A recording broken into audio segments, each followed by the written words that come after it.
Today, let's cook macaroni sopas. So, nag-slice ako of garlic, carrots. By the way, this is all a kanaang sobra sa New Year or the leftovers from New Year's Eve. Now, napami ham from the bagtak of the Jurassic. So, nagkuha ako ng portion kay gamay ra pud atong gamiton. Igo ra jud na siya kuan, pang karni-karni. Lagi siyang ham. Lami ini siya, smoke ini siya. Ham from Gauchua Food. Bakhe naman. Okay. Then slice thinly. Or gagmay yun na napag-slice ang ham. Slice.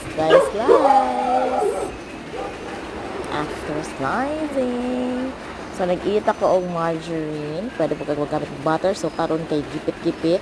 Then gigisa na nako ang mga seasoning aparakot apil na ang ham and sweet corn. Magamit og seasoning and the carrots. Gagmay ako din gigagmay ang carrots para makaon sa mga kiddos.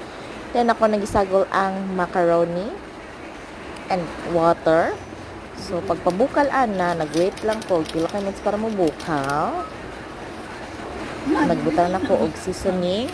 Pwede po siya og katong cubes. Meat cubes. Ito siya. Pwede po siya gamiton.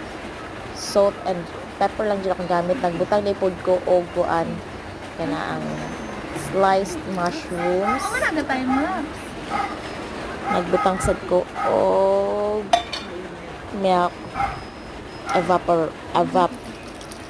Evap kamay lang siya nga kuan. Evap. Then pabukal nag-adadayin ko og kini siya importante jud kay ni siya bahala gula mo iba basta naa mo ani ang mushroom soup base. So mo na i-mix kay mo na magpa-thick sa ato ang sopas. Ug magpadalag flavor. So gamayon ra yung pagbutang sa salt and pepper ha kay na may flavor. So that's it. Finished product. Oh, pinaslow mo ang atong finished product. Okay yun.